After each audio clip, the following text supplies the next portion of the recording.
The Mannin Line with Andy Wint.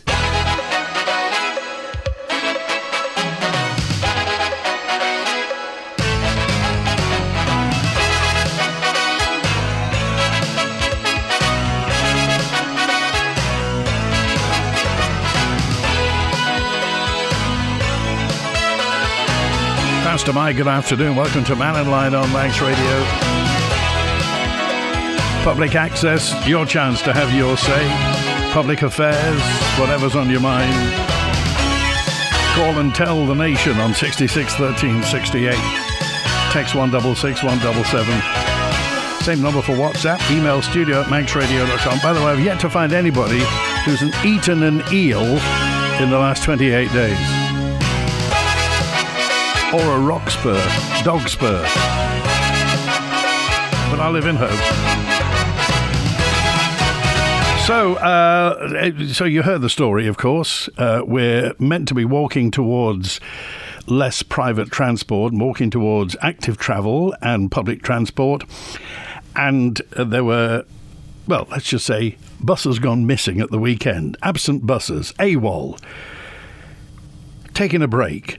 And as yet, we don't know. Well, obviously they know, but it's just that we don't know because nobody will say anything. David's with us now. Hi, David. Hi, Andy. Well, I just want to prove there regarding the buses in the Isle of Man now, which I would call an anti-competitive practice. And my case is, or my submission would be, is that if Andy's Transport wanted to compete against the bus company, Andy has to have insurance, Andy has to have the vehicles tested, and Andy has to pay the drivers their national insurance and so forth, and fuel the buses. Where the bus company, which is Isle of Man Buses or Isle of Man Transport, gets free insurance because it's covered by the big policy that's covered by Isle of Man government. Every vehicle gets tested for free at the vehicle testing centre. The fuel is charged to Isle of Man government, and the workers are paid by Isle of Man government and their pensions and everything else, sick pay and so forth. So who do you think is going to get the contract all the time when these contracts go out? Well, obviously the cheapest people, and obviously Isle of Man Transport can afford to be the cheapest. Yeah, but then it becomes an anti-competitive practice. Yeah. All these things are done nationally all over the place there now. But now there needs to be an inquiry, as far as I'm concerned, to see why other people who are providing taxi services, there's the hospital, to and fro to the hospital there is all done by the little microbuses that they're 17-seaters. There's about 20 of them lying about all in the summer months when they're not doing anything. So then it becomes an anti-competitive practice. So I just wonder what's gone on with the bus company and with the managers there. And just to throw in my hat as well, I'd like everybody that's going past Governor's Road, and I'll put some pictures up and I'll send them to you, of the shelter that's in Governor's Road in Onken. It's an absolute disgrace, full of water. It's got more graffiti in it. I just love to find out from the bus company is when it was the last time it was surveyed, the last time it was cleaned, like other shelters. You know, everybody's hiding this morning in shelters, weren't they? Yeah, because of the rain. They all got caught out, including the senior citizens visitors, which were on the prom. You know, do you remember? I remember those little jig word, the freedom to flourish. Oh, that was it, wasn't it? Yes, freedom to flourish. So where is the freedom to flourish when you're trying to do or start or encourage people to do a business in the Isle of Man? I don't think it happens. But anyway, we'll see next week when we meet the ministers. Send us a photo of that bus shelter then. It's on the way. All right, cheers, thanks. mate. Good to hear from you. Thanks for that. Let's get to the lines as well. And let's see, we've got Richard with us now. Hi, Richard. Hello there. Good morning. How are you? Good, thanks. What's on your mind? Well, it's the case of a certain well-known supermarket in Lakeside Road. Other brands were available once. They're advertising a home delivery service, right? Yeah. Now then, you get online, clickety-click. I'm not very good on a computer. Go for the delivery slot, no slots available. So you think, right, well, we'll try the following week, no slots available. We've tried everything we know, and I just cannot get a slot for love nor money. Both of us are disabled, so what it involves is Christine's the more able-bodied of the two. She has to pour herself into a taxi and go down and do the shopping that way, and it's a bit dire, isn't it? Really. And this is, this is Tesco we're talking about, obviously, because they're right. the only big game in town. So, have you had home deliveries before, Richard? No, we never have. Every time you try and do it, we bought the computer especially to do it. Yeah. And I'm not very computer literate, but clickety click, got a nice full basket, came to check out. No, you can have a click and collect. Well, both of us are in a poor state of health. We can't drive anyway, so that one's out of the window. And you just can't get it. Whereabouts do you live? We live at Glenvine. Okay, and have you tried? How far out does it go? Is it a month or so you can try, or how far does the timetable go? If you look at it, there's 3 blocks of a week each. And each one goes, these slots not available, these slots not available, etc. And we've tried everything. You just can't get a slot, and that's it. Now, I know they deliver up here because we've got 2 families, both of which are able-bodied, can get deliveries. Now, neither of us can drive. Christine's a bit more able-bodied than I am, so she has to hop in a taxi once a fortnight, get down there. Well, actually, a neighbour is very kind and gives her a lift occasionally, but you can't rely on other people all the time like that, and the taxi is an absolute fortune. And well, you would think as well that if they are offering home delivery service, that at least they'd do some explaining about it, as if just to say that, and I don't know, I've never used it, but I don't know how far ahead you can book or so. 3 weeks it is actually, yeah. And they're booked up for 3 weeks. Yeah, so they say. You can have a click and collect, but without a motor car, what good is that? You may as well just go and get it yourself, really. Okay. Right. Well, we'll see if anybody else has got experiences of this, and also if there's a way you can actually get round it. And particularly if people have got disabilities and aren't entirely able to get there, you'd surely think that there'd be a priority lane for that. Well, we thought of that. Now, there was a priority one when the COVID was on the go, but we weren't in quite such a poor state then. There is no priority for old folk as far as I can work out. I've tried phoning the head office, and you get answer machines that take you through this option and that option, and in the end, you may as well just talk to a brick wall. Well, we can't do anything about it. You're on the Isle of Man. Well, thank you. It's just... Let's call it frustrating, shall we? And that's being polite. Yes, that's more than polite, I think. I could tell you what I really think, but... All right, we appreciate that. Now we've put that out. Let's see what reaction we get to it, Richard. All the best to you. Cheers now. Thanks for calling. Good to hear from you. We were talking about the buses yesterday and whether or not you could get a bus to work. They're talking about getting buses, less private transport. This is government, DOI, less private transport, using your vehicle less, and active travel and public transport. I can personally vouch, says 963, if I want to work at the Cool Business Park to get from Governor's Hill in the morning and evening to and from work, it takes 2 buses per journey, an hour each way, as you need to transfer buses at Lord Street. So what is more efficient in these journeys? Is it buses or is it a car? If they are, and if they want to make public transport more accessible, more available, more convenient than a personal car, then let's just say the project lies ahead. Let the previous MHKs stand.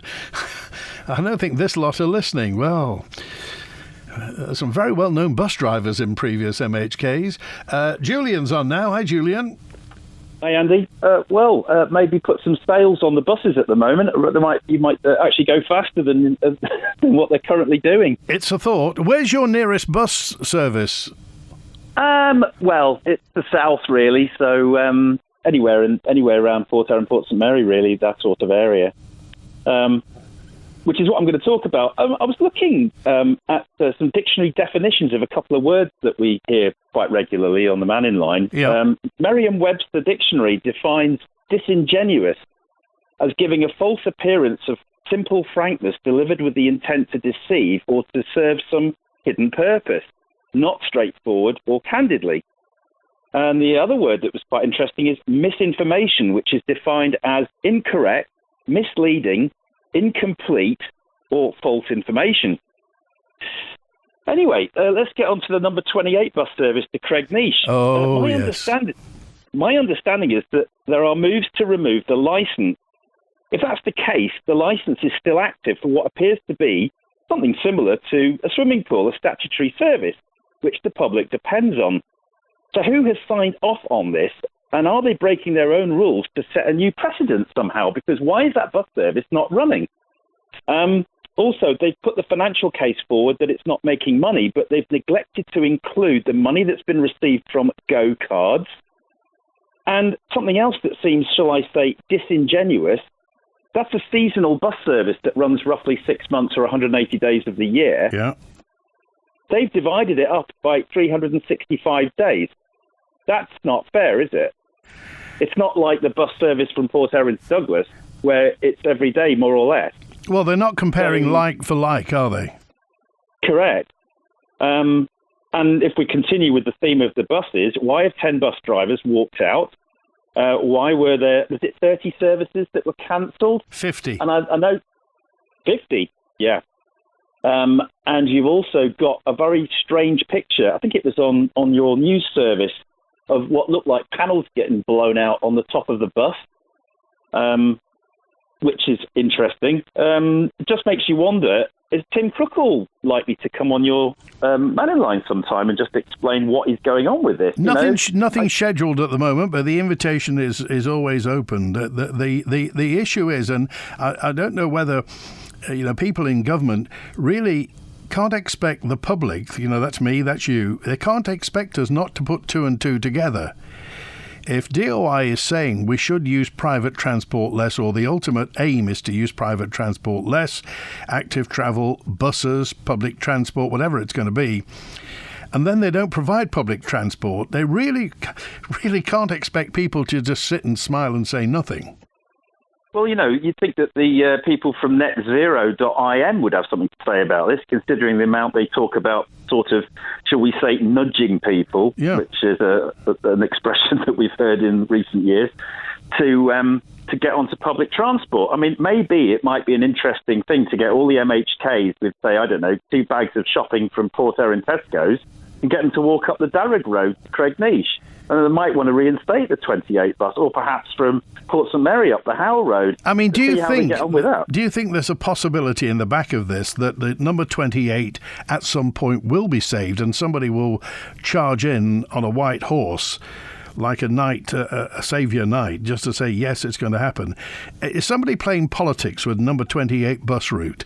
Is it going to be saved, and just because there's some deal that's going to be done within government or the department or the budget or the allocation? Because at the moment, it seems like they're hanging Manx National Heritage out to dry, because our folk village will be unapproachable by public transport. So, really? What would Manx National Heritage say about the fact that Cregneash, tourists can't jump on a bus and get to Cregneash? It would seem to put Cregneash out of reach to people who don't have thighs like a Thames tugboat. Well, personally, I mean, it's interesting you say, can the service be saved? I would be putting scrutiny on the fact, why isn't it running now? If the licence is still in, is somebody breaking the rules here? I mean, it's not a case of saving it. It's a case of somebody in government isn't following their own rules. It needs to be scrutinised really carefully, because if that bus service should be running from their own rules, who's signed off on this? Who is it that's put their pen on the dust, and signed off on this to say, no, we're stopping this service? It may be that this shouldn't be allowed. Not a case of saving it. Well, we'll never know, because the person who's done that, if indeed that has happened, the person will never put their hand up and say it was me, because, they'll all point at each other and say, well, they said that, she said that, he said that, and I just happen to have signed the piece of paper. But as it stands, the number 28 bus route is, to use a medical metaphor, it's on the critical list at the moment. Yeah, and don't forget, as one of the callers last week, I think, said, that's one of the most iconic places on the island. It's a real draw. Oh, crikey. So, look at everywhere. Look at everything Manx National Heritage put out. Look at any TV programme about the Isle of Man. They'll get to Cregneash in the end. They'll be down at the cottages. They'll look at, the Manx language events that happen there. It is an iconic, genuine Manx village that, as we stand, is unattainable by bus service, let alone the cafe at the Sound. Yeah, you've watched the film Waking Ned, I'm sure. It's not for nothing they chose that as a location. Well, we'll see. And we'll wait for somebody to put their hand up and say... the fact is, I think everybody would appreciate it and probably, applaud somebody who stood up and took responsibility for it and just said, look, we're not going to do it because of money, or we are going to do it. But one way or the other, the patient has to be told whether they are... Well, you know what I'm going to say. Let's keep our fingers crossed anyway. Thanks, Julia. Thanks, Andy. Cheers. Bye. Okay, Howard's on with us now. Hi, Howard. Hello, Andy. I just listened to what you were saying about, it was Julian, about the buses. Yeah. Well, in the last week, we've been at least 3 times, maybe 4 now, I can't remember exactly, going to the hospital and to our doctors. My wife has appointments at the doctor, and the hospital. So to get from our house to the hospital, or our house to the doctor, because they're in the same area, Palatine, and then return, you're going to be a minimum of, about 4 hours, because you've got to get a bus from where we live into town, then you'll be waiting to change to a bus suitable to go to the hospital area, and the same coming out after your appointment, you'll be waiting up there, and my wife, having surgical treatment, is not going to be sitting there in an open shelter at either the doctors or the hospital. Yeah. But it'll be a similar journey back home again. Overall, the scratching, you're going to be 4 hours. So that could have been 12 to 16 hours this week. Whereas I've got a car and I can drive up to the clinic or to the hospital in 10 minutes and do a return journey. So some of these people that are suggesting this, do away with your cars, etc., are they doing a similar thing? Are they using the buses? Are they using bicycles? Are they walking? Or are they just making these claims and expecting everybody else to do it? And the thing is, Howard, most people are polite and non-confrontational. But sometimes, as you say, you would want to say to people who tell you not to use private transport, well, what about you? What about all the politicians? As I say, I know one, because I see him some mornings walking from around Whitehoe up to the government buildings. Chris Thomas walks. That's right. Well, he lives around that neck of the woods, I think. Of course, yes. So he strolls in, whatever weather, with his anorak on. I've never seen any other MHK walk. No. Well, the only ones we used to see walking around would be David Cretney. You couldn't stop David walking, could you? No. I had to put a blanket on him like he used to put on a sheep.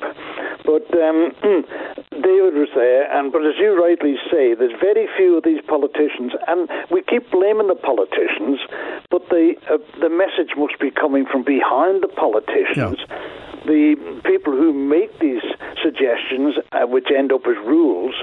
And as I just said to Chris, I've just got to renew the vehicle tax or road tax, whoever it is, for my van, and it's gone up again. They put that up, but here they are telling me not to use it. So one is not working with the other. That's a very good point you made. It may be the people behind it. May be that the politicians roll their eyes every time this is trotted out. It may be that it's people behind them. But that begs the question, who's making the decisions? Who's making the policy? Well, who's been doing this for years?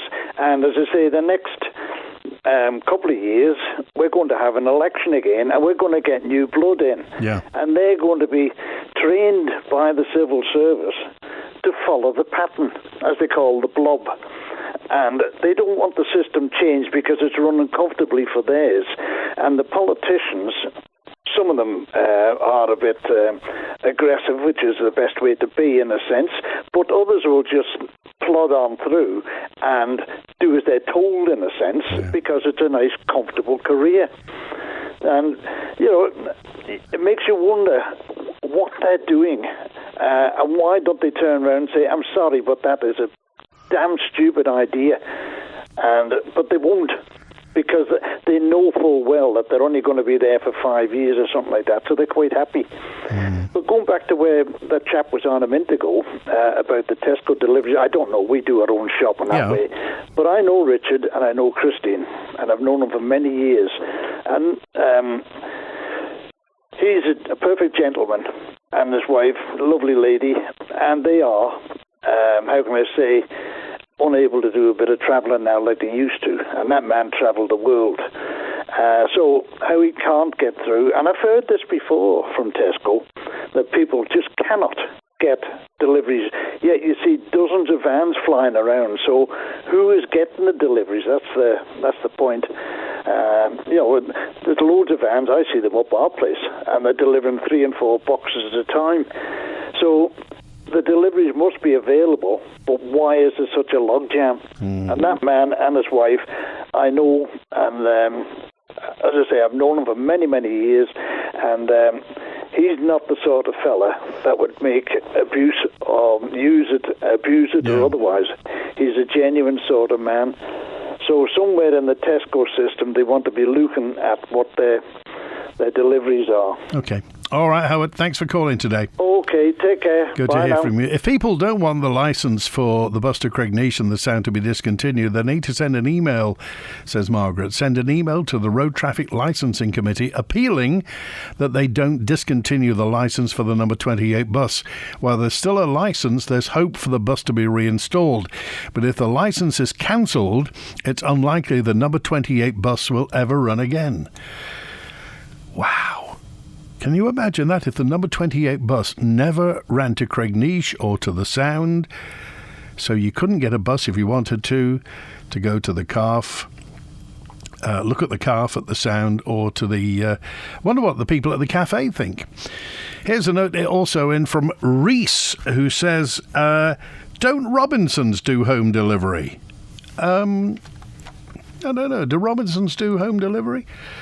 Let's get to Tony with us. Tony B. Hi, Tony. Hi, Andy. How you doing? Good. Yes, what's on your mind? I'm guessing. Loads of things you just mentioned. I would suggest that if somebody from the MHKs lived where the bus wanted to go, to Craigneish, you'd have a bus.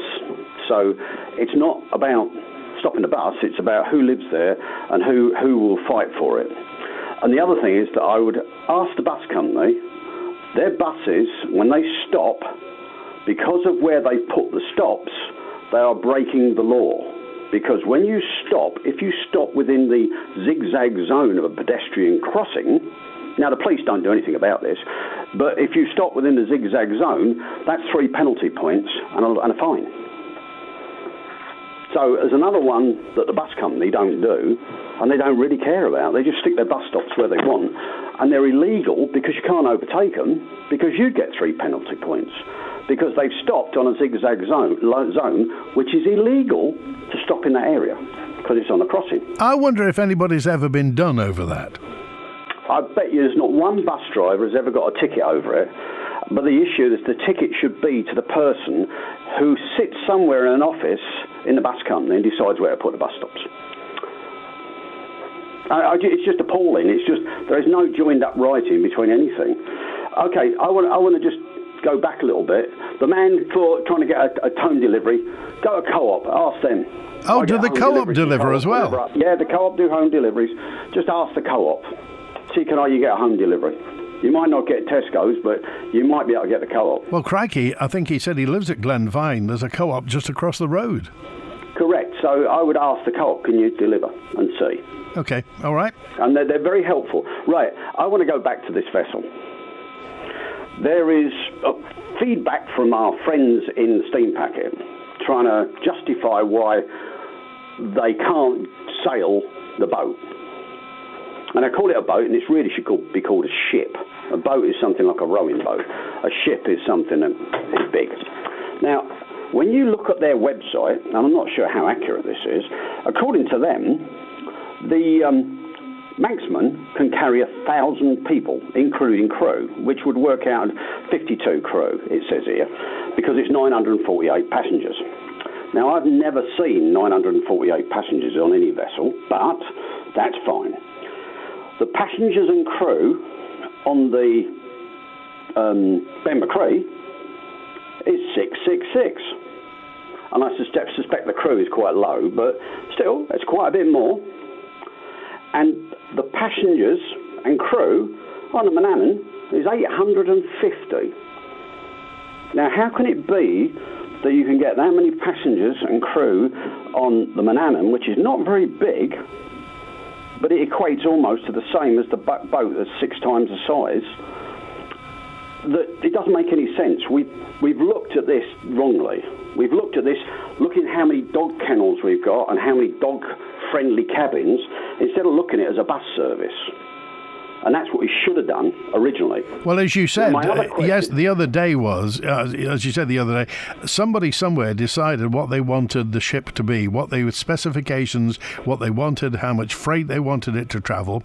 Yeah. And I'll be honest with you, I've been on the Manxman a few times. I like it inside. It's lovely inside. The cabins are terrific. It's very nice. It's very clean, and the car decks are very clean compared to the Ben McCree.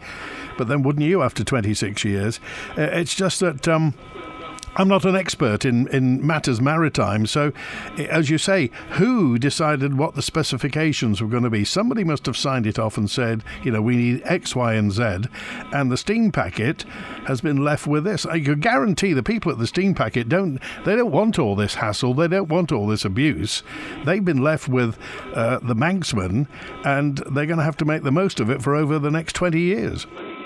Well, I just think that instead of us going round in circles with this, somebody needs to stand up and say, we have made a mistake. Because until you say that, you can't fix it. Having somebody come on Facebook and say, yeah, we couldn't have sailed the Ben McCree, when the two people involved is a captain who's got about 1.5 years or 2 years experience, and also a dockside guy who's in charge of operations.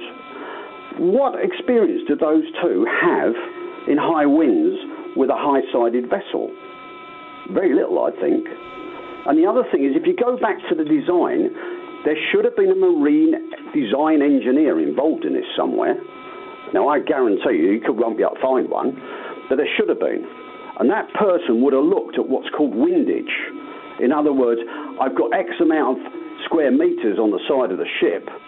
How much force does that exert on the wind, pushing the vessel away from course, depending on what quarter it's coming from? Now, that wasn't considered, I don't think. And the other thing is that's really odd. The draft on the Manxman is 5.2 metres, according to their website. The draft on the Ben McCree is 5.6. Now, that seems very odd to me, because if you've got less ship in the water, it's less stable. An oil tanker sits very low on the water. So, Tony, do you really think that when they were commissioning the boat from Korea, that they didn't think about windage, particularly, let's just say, a northwesterly going into that narrow entrance to Heysham Harbour? Surely somebody should have said, look, that channel to Heysham silts up, and you can't be blowing here and there. You would have thought so. And the other thing is, of course, if it's that bad, you're going to have a situation where one of these days it's going to end up in among the wind turbines. So, and that's going to get worse when Ørsted build theirs. So the idea that you should have this giant ship is very nice. Don't get me wrong. I think it's a beautiful ship. It's not fit for purpose for what we've got. And I would add on that the green lobby will tell us that the world's weather's changing and it's going to get worse. So who took that into account? Well, something's going to happen. I mean, the crunch is coming. The metaphorical crunch. I mean, not the physical crunch, but I mean, well, it of course already crunched into Hisham anyway. But something's going to happen, and obviously the steam packet are having to deal with all this. We don't know whether it was they who commissioned the vessel or whether it was somebody else in government who commissioned the size and the design of the vessel. But they are stuck with the Manxman as it is at the moment, and of course, their stated aim was also to sell the Ben McCree. Well, if you wanted my personal opinion, there has been a massive error of judgment made, and I think this is deriving from DOI, who were the one that wanted the bigger vessel. They didn't say, we want this size vessel. They said, I want a bigger vessel. And there should have been a design engineer, a marine design engineer would have done all the figures, how stable is this vessel in wind? And in that, you would say how much it's going to yaw, how much it's going to pitch. Is it safe to drive around the seas? Now, if you're heading into the wind, most vessels are fine. It's when you're across the wind that it gets into difficulty. So there's something somewhere that somebody's hiding. And they just need to stop hiding it, because until you find out what's wrong and how you did this wrong, you can't fix it. If you got rid of this vessel, and you could lease it out, you could rent it out for sure, right? You could lease that out and get something that's lower in the water, like the Mannin, that carries freight. Now, I'm not suggesting you want Mannin number 2, but I'm suggesting there's better designs out there. I mean, the MV Arrow has never had a problem, as far as I know, going back and forwards. Never seems to, does it? Well, it doesn't seem to be on their list of ships they own anymore. So have they sold it? Is that something else they haven't told us about? Oh, no. I thought the steam packet owned it. It's not on their list on the web of their fleet. Right. Now, this needs to stop. The government needs to come up and tell the truth. They need to say, we made a mistake, we've done this, we've done that, this is the errors we've made, and then you can start looking at solutions. Okay, all right. I mean, the reason they have the extra deck is for 52 extra people who are crew. Why did we need that? Is that part of the Sea Services Agreement? Who signed off on this? What idiot in Treasury looked at it and thought that was a good idea? Great spend. Let's spend some more public money, shall we? Okay, all right. Appreciate it, Tony. Have a look at it, Andy. Have a look at the numbers. It doesn't add up. There's something wrong somewhere. Okay, all right. Thanks for calling today. We appreciate it. Lots of messages in. Maybe our MHK should get PSV driving licences, public service vehicle, bus driving licences, says this correspondent, Francis Frankie. Then during their 3-month paid holiday, they could drive these cruise liner passengers around the Isle of Man and act as tour guides. Then they could explain to visitors why the Isle of Man is in such an unloved, unkempt state. Thank you, Francis. And Robert's on now. Hello, Robert. Hi, I was just listening to the guy before, yeah, and I just looked at, there was something on social about there's a boat in the morning. I was just wondering, is it possible to lump both the landing stage cost, how much it costs for the landing stage, as well as the boat, and come up with a figure in Tynwald to see how much we've wasted? Well, I think the landing stage, I mean, what's the landing stage? It's north of £70 million at the moment, isn't it? What did it start off at? About 30, I think. Probably. Anyway, I was just wondering, there's a boat in the morning, but it costs, 120 million. I'm sure they could get a song out of that at the White House and Peel. I'm sure. Yeah. All right. That's all. That's good to hear from you. I wanted to be asked at Tynwald. All right. Thanks for calling today. Maybe they should have spent some of those wasted millions on the boat and terminal in reinstating the Douglas to Peel Ramsey train line for green travel, says John. Well, many people advocate for this, and for those who weren't there was a railway line that went from Douglas and branched off past Quarterbridge and went through to Peel, and then branched off at St John's and went through to Ramsey in the north. Glenwillan, that's what the viaduct at Glenwillan that's been knocked down was all about. So there was a railway line that went there. Now, light rail systems are making a comeback all over. So is it time, and if they're talking about public transport, surely they don't mean buses, because remember, buses use that nasty diesel stuff, unless they're electric buses. So surely now will be the time to look at, maybe commission a report to reinstating the Douglas to Peel rail line. And not for, dirty steam railways or anything like that, but electric trams, light trams on the railway line. Some of the track bedder's gone, but, they can get around that. Civil engineering has crossed many barriers these days. So if they're talking about public transport being important on the Isle of Man, surely it's incumbent on those who are trying to herd us towards public transport to make public transport convenient, easy, warm, comfortable, well lit, and frequent. You could easily put a computerised tram system from Douglas to Peel through to Ramsey. Absolutely easy. With the way that cameras are these days, that could happen. It would cost money, of course, but surely if they are talking about public transport, they're not expecting us to jump on buses, to everyone to jump on buses.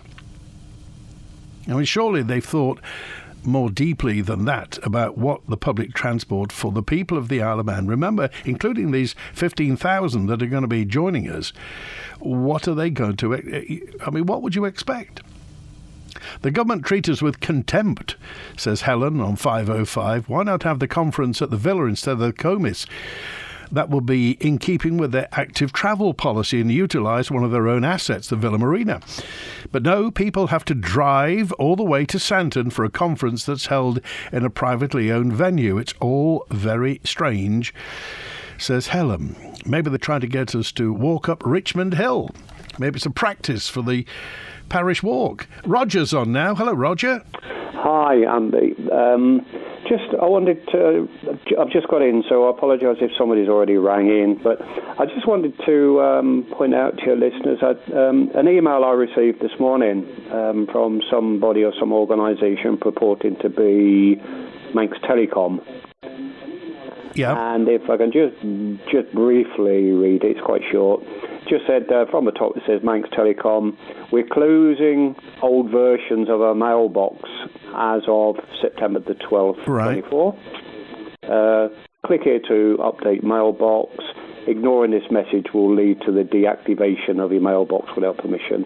It's got all the Manx net address and everything on it, but obviously I checked with them first and they said no, it's not from them. So just in case anybody's getting it, I wouldn't be the only one, I'm sure. Oh, no, they seem to be knocking around all the time. And the key is to click on the sender's address, because it'll always be nothing to do with the Isle of Man. But yeah, well, funny enough, I didn't, but it was showing on the top, although it's not showing on my phone, but it was on my PC, and it had some strange who it was from. It certainly wasn't Manx Telecom anyway. So I was just doing that just out of courtesy in case anybody's... Do you get these very frequently, Roger?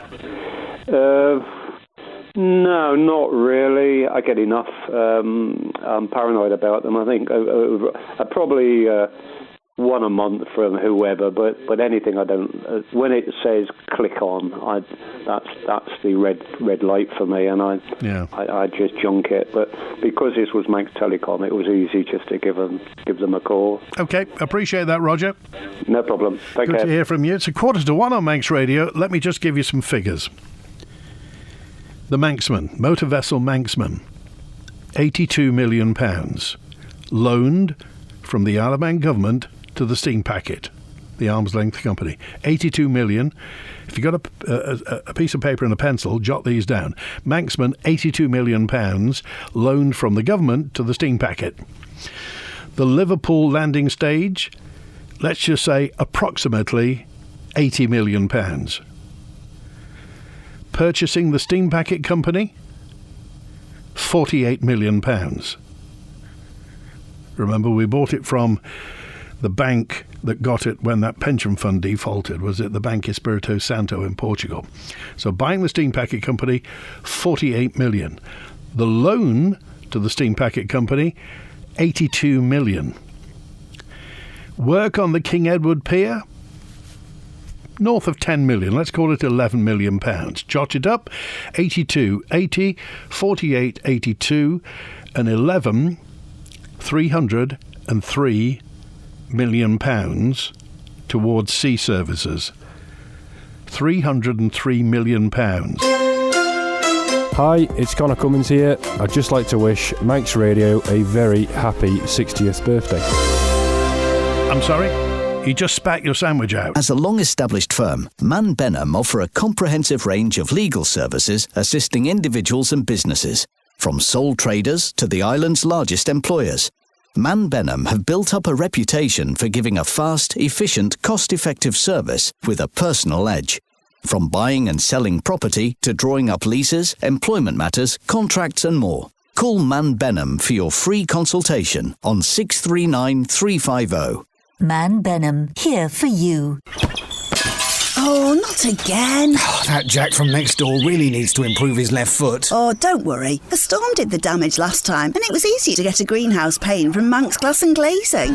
Manx Glass and Glazing don't just do the big jobs. Visit them on Snowborough Trading Estate for all your glazing repairs and supplies. From glass tabletops and picture frame glass to greenhouse glazing, along with good old-fashioned customer service and product knowledge. Manx Glass and Glazing. You're smashing. The Musicals in Concert returns to the Royal Hall Villa Marina, Sunday 13th of October, presented by Stage Ed, featuring classic songs from the world's greatest musicals in a gala performance by stars from the London stage. The Musicals in Concert, Sunday 13th October at the Villa Marina. Book now at villagaiety.com or on 600 555 with Zedra Isle of Man and supported by your nation station, Manx Radio. Coming up, we have another winning weekend here on Manx Radio. And this time, we've teamed up with the Mannin Hotel to give you a chance to win an overnight stay for two with breakfast. All you have to do is listen out for our winning question, which we'll ask on air right across the weekend. And once you've heard it, text your answer to 166 177. The Mannin Hotel is the perfect choice for a home away from home, with cosy bedrooms, an inviting open-plan restaurant and a lounge bar offering the ultimate in comfort. Make this your winning weekend with the Mannin Hotel in Douglas and your nation station, Manx Radio. The Mannin Line with Andy Wint. Fast am I. Yeah, good afternoon. It's 12 minutes now before one. After what's Wednesday, of course, it's our 60th anniversary year. I don't know whether we mentioned it before, but we started in 1964. How about that? So it's Kelly's Eye revisited every Wednesday, and after Mannin Line today, Peter Kelly and David Callister in a housing estate in Braddon, where the stones in a wall aren't all they seem, and Peter Kelly tells tales of vanishing church spires. Kelly's Eye revisited after Mannin Line today. 303 million. How about that? What a load of rubbish. Says, oh no, see, I've just heard on your news, I've never heard of the Ben McCree not sailing in a 4-6 or 7 in any direction of wind before. Sounds like the captains have been told what to say, said David. This is not new for Tesco. You have to book 3 weeks in advance, then book on a rolling weekly basis. I guess Tesco don't have enough drivers and vans for demand on the island, so it's not new. I just booked a delivery slot for tomorrow on my phone from Tesco to Castletown. Just got to work out how to cancel it now, says Paul. Dear me, other slots and days are available. I was told by a bus driver the reason there was so many services cancelled last weekend because 13 drivers walked out last week, and the service number 28 was signed off by the minister, says 935. Well, we don't know. That's 935's words. But first of all, we heard it was 5 drivers left. Then it was 10. Now it's 13. Probably nobody left soon.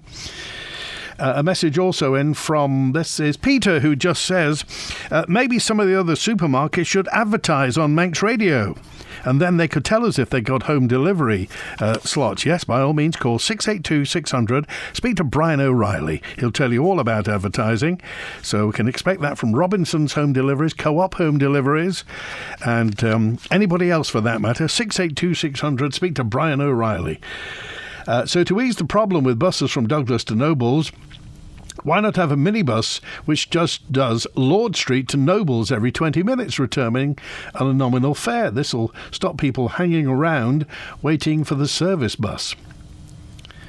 It's sad that people can't get a bus to Craignish, but what's even more sad is that after the 25th of October, you won't be able to catch a flight from the Isle of Man directly to Northern Ireland. I've never felt so cut off from family in my life as I am now. I've lived on the island for over 34 years, and this is the worst travel connection to Northern Ireland since flights began, says heartbroken Doreen. Doreen, please. I appreciate it, but chin up. Regarding the gentleman who can't get a slot at the Tesco online, he needs to contact them by phone. Again, if he has a disability, they'll put him on the priority list, which will give them more selection.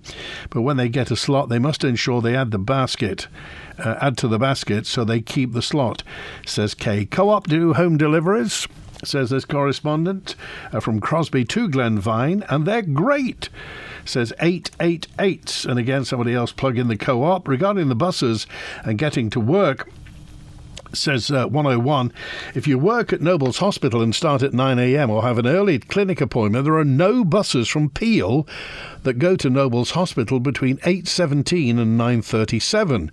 During that time, the other two buses are direct to Douglas via Union Mills, Snogborough and Braddon Church. You'd think they'd work it out with the computer, wouldn't you? Hello, this is Doug Farragher. In conjunction with Manx Radio, I'd like to invite you to join us and learn something about our native Gaelic tongue, the language of man. Text, email, call and WhatsApp. People complaining about key bus services being cancelled at the weekend due to the lack of drivers are the same people saying we should use a driver to send a bus to Craignish, a service that next to nobody is using. Craignish may be an attraction and coaches and cars will continue to visit, but we shouldn't continue to pay for services that aren't used, says Steve. Point taken, Steve, but at what point do you decide that a route is unsustainable? Because the law of diminishing returns will tell you that if you don't put a bus service on, nobody will go. If you do put a bus service on, then at least you have a fighting chance that somebody might, have a go and pop up there. But point taken, Co-op home delivery. I haven't tried it, but think it's easy to get a slot. Also, EVF garages deliver, said Selena. So well done, EVF. 303 million. We could have had a bridge for that. Even then, people would have said there aren't enough lifeboats, says Dee. Thank you for that. 303 million. That's it. 303 million total monies paid towards sea services. 82 million for Manxman, loaned from the government to the steam packet. 80 million pounds for the Liverpool landing stage, buying the steam packet, 48 million pounds. The loan to the steam packet, £82 million. Are you writing all this down? Work on the King Edward Pier, £11 million. And not to say, moving some of the doors on the Manxman because our link span doesn't swivel, if you pardon the expression, in the Mersey. We don't know how much that's going to cost. Anyway, total public money is paid towards sea services, £303 million. If you want to get in touch out of hours, the email is manninline@manxradio.com and the answer phone is 682-600 and leave your message. That's it, gotta go. Stick around for Kelly's Eye. Thanks to Chris Quirk on the phones today. And enjoy the rest of your Wednesday. WINT 60 years serving you as the nation station. This is Manx Radio. Kelly's Eye, brought to you by Ellis Brown Architects. Peter, what's Kelly's Eye looking at today? Today, David, I'm looking at a sacred stone. Yes, sacred to the memory of... It doesn't say who. No. Now then, why is that here? Good question. Well, we'll tell people where we are. We're on the Braddon Road. Not many people know the Braddon Road. That's the one that takes you from Braddon Bridge up to the new hospital. And we're at an entrance to an estate, but behind us is Braddon Cemetery. And I would anticipate that sacred to the memory of, together with a little bit of sandstone beneath it, yes, have somehow made their way across the road when the builders were building this stone wall. And I think rather like St Peter's Church in Onken, where Johnny Sam Skillicorn, the builder, incorporated part of a broken headstone of a lady into the spire. Yeah. This is exactly what's happened here 150 years later. This, of course, was all farmland at one time, and very steep farmland too, Yes. going down to the river. When these houses were being built, there were people saying, well, they've moved so much soil about and rebuilt this land up that these houses are going to slip into the river at the bottom. But they haven't done it. It must be a very desirable site by now. Well, yes, I mean, I suppose the earliest of them must be getting on for 30 years old. But suddenly it changed. I mean, so many of the building estates throughout the island, because in many cases foundations were dug by hand, and diggers, of course, had come in the mid-60s. But we didn't move earth before. No. We designed houses that could almost have a story underneath if they were built on a hill, whereas what they did here, they sculptured the hill. Yes. So every house is on a flat plateau. The interesting thing, talking about sliding down and disappearing, just more or less at the entrance here, there used to be a cottage. And there was a tale of a chap who was in there shaving one morning, mirror by the window, looking out the window, and of course he would see Braddon Church, which we can just see through there. Yeah. Well, this was in the days when it had the wooden spire. And he looked out the window, then he turned to the mirror and went down the right-hand side with a cut-throat, looked out the window again, and the spire had gone. And that's when it blew down in the storm. So it's meant to, in the shake of a whisker, to have disappeared. Many of the most iconic buildings around the island have been designed by Ellis Brown Architects. Keep up with Ellis Brown today on Facebook or via ellisbrown.in. Part of island life for 60 years. This is your Manx Radio.